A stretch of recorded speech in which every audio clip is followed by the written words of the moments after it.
विभिन्न विद्यालयों में पढ़ने वाले प्रिय विद्यार्थियों तथा उनके सम्मानित शिक्षकगण एवं पालकगण, सुप्रभात। विद्यार्थियों, आपकी परीक्षा आ चुकी है और परीक्षा की आपको लिखित में भी तैयारी करना है और कुछ प्रोजेक्ट भी बनाकर स्कूल में जमा करना है। विद्यार्थियों, कक्षा चौथी, पाँचवीं, छठी, सातवीं, आठवीं सभी क्लास में पढ़ने वाले विद्यार्थियों को प्रोजेक्ट बनाने हैं और ये प्रोजेक्ट भी विषयवार बनाने हैं और दो दो प्रोजेक्ट बनाने हैं। आपके शिक्षक ने आपको प्रोजेक्ट बनाने का मार्गदर्शन दिया होगा और आपको विषय भी बताया होगा। आप उसकी तैयारी भी कर रहे होंगे।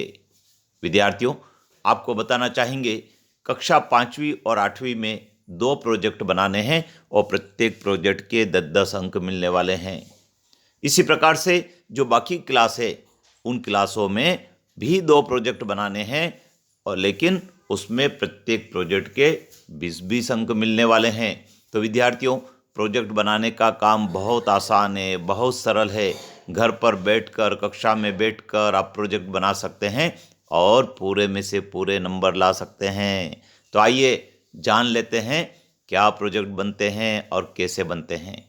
विद्यार्थियों, ये जो प्रोजेक्ट हैं वो सुझावात्मक प्रोजेक्ट हैं।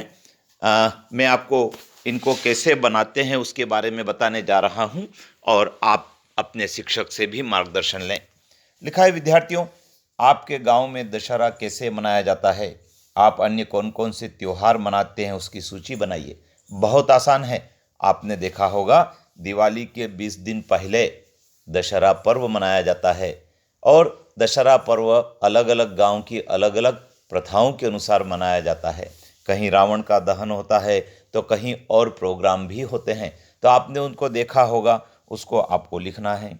और भी कई सारे त्यौहार मनाते हैं, जैसे होली मनाई जाती है, रक्षाबंधन मनाया जाता है, बसंत पंचमी का पर्व मनाया जाता है। ऐसे कई सारे त्यौहार आपके गांव में, शहर में मनाते हैं। उनकी सूची आपको बना देना है और उनके बारे में एक एक, दो दो लाइन, तीन तीन, चार चार लाइन जरूर लिखें।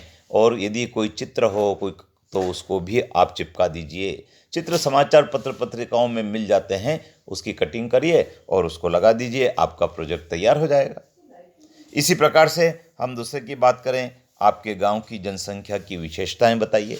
बहुत सरल है विद्यार्थियों, आप जिस गांव में रहते हैं उस गांव में जो लोग निवास करते हैं उनकी जीवन की क्या विशेषताएं हैं, कितने लोग पढ़े लिखे हैं, स्वच्छता की क्या स्थिति है, इसी प्रकार से उनके रोजगार के क्या साधन हैं, आवागमन के क्या साधन हैं, उनका जीवन निर्वाह किस प्रकार से होता है, उनका खान पान कैसा है, उनका रीति रिवाज कैसा है, उनकी पढ़ाई लिखाई की क्या व्यवस्थाएं हैं। ये सब बातें आपको इस प्रोजेक्ट में लिख देना है। काम आसान है और आप इसको आसानी से लिख सकते हैं। इसी प्रकार से गांव में व्यापार, व्यवसाय, कृषि, उद्योग, सरकारी दफ्तर, पशुधन, पाठशाला, पंचायत की जानकारी लिखिए। विद्यार्थियों, आप गांव में रहते हैं तो आपको गांव में मालूम होगा गांव में लोग व्यापार क्या करते हैं। परचूनी सामान की दुकान होती है, चाय जलपान की दुकान होती है, सुतारी की दुकान होती है, लुहारी की दुकान होती है, मोटरसाइकिल सुधारने की दुकान होती है, कृषि उपज बेचने की दुकान होती है। ऐसी कई सारे व्यापार चलते हैं, उनके बारे में लिख सकते हैं। कृषि आपके यहाँ होती तो कौन कौन सी कृषि होती है, कौन कौन सा अनाज बोया जाता है, कब बोया जाता है, कब काटा जाता है, काटने के बाद उसको बेचने की क्या व्यवस्था है। आपके गांव में कोई उद्योग है तो उसकी जानकारी लेकर लिख सकते हैं।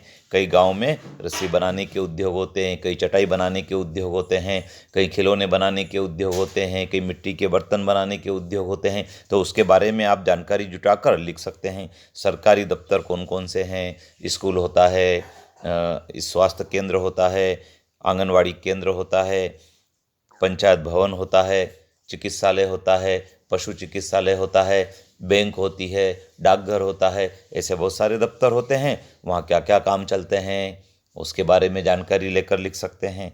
तो इस प्रकार से ये प्रोजेक्ट आप बना सकते हैं। अब अगला है, खेती में कौन कौन से औजार का उपयोग किया जाता है और उनको कैसे किया जाता है। बहुत सरल है विद्यार्थियों, आप गाँव या शहर में रहते हैं तो आपने खेती में उपयोग में आने वाले औजार देखे होंगे। उन औजारों के बारे में लिखना है, उनके चित्र बना दीजिए, उनका क्या उपयोग होता है उसके बारे में लिख दीजिए, आपका प्रोजेक्ट तैयार हो जाएगा। इसी प्रकार से आप अपने गांव शहर में सबसे सुंदर स्थान कौन सा पाते हैं और क्यों? आपके गांव में झरना हो सकता है, नदी हो सकती है, तालाब हो सकता है, आपके गांव में कोई सुंदर सी इमारत हो सकती है, कोई प्राचीन इमारत हो सकती है, कोई अच्छा सा मंदिर हो सकता है, कोई अच्छा सा भवन हो सकता है। ऐसी बहुत सारी जानकारियां आपके गांव की हो सकती है। आप उनके बारे में लिखें और वो आपको क्यों अच्छा लगता है इसके बारे में आप लिख दीजिए, आपका तैयार हो जाएगा प्रोजेक्ट। गांव शहर की साफ सफाई स्वच्छता के प्रयास। आपके गांव में साफ सफाई स्वच्छता के प्रयास होते होंगे, रैलियां निकलती होगी, सब लोग मिलकर साफ सफाई रखते होंगे, कचरा बीनने के लिए गाड़ी आती होगी, स्लोगन लिखे जाते होंगे। इस प्रकार के कई सारे प्रयास आपके गांव में होते हैं। आप उसके बारे में लिख दीजिए। फोटो हो तो फोटो लगा दीजिए, चित्र हो तो चित्र बना दीजिए। साक्षरता अभियान। पूरे भारत में साक्षरता का अभियान चल रहा है। विद्यार्थियों, 15 वर्ष और उससे अधिक आयु के निरक्षर व्यक्तियों को, असाक्षर व्यक्तियों को साक्षरता अभियान में पढ़ाना है। आपकी भी महत्वपूर्ण भागीदारी हो सकती है। आप उन लोगों को खोजिए, उनको अक्षर ज्ञान दीजिए, उनको शब्द ज्ञान दीजिए, उनको जीवन जीने के विभिन्न आयामों की जानकारी दीजिए। तो यही सब साक्षरता है। तो आपके यहाँ साक्षरता केंद्र होगा, वहाँ कितनी बजे क्लास चलती है, कौन पढ़ाते हैं, कौन पढ़ने आते हैं, कौन कौन सी पुस्तक उनको दी गई है, इसके बारे में आप लिख सकते हैं। इसी प्रकार से खेत पर एक दिवस रहने के अनुभव। विद्यार्थियों, यदि आप ग्रामीण क्षेत्र में रहते हैं तो किसी दिन खेत पर गए होंगे, तो खेत पर पूरे दिन आपने क्या किया, क्या मेड़बंदी की है, आपने सिंचाई में योगदान दिया है, आपने कृषि उपज को काटा है, क्या आपने कोई फल एकत्रित किए हैं, कोई बीज आपने एकत्रित किए हैं।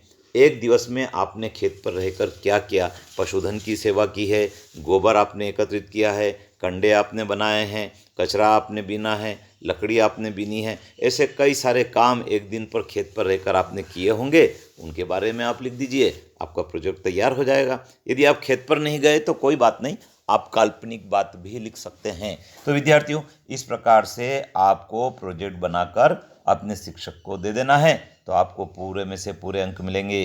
विद्यार्थियों, कैसा लगा सुनकर ज़रूर अपने कमेंट्स बॉक्स में बताएं।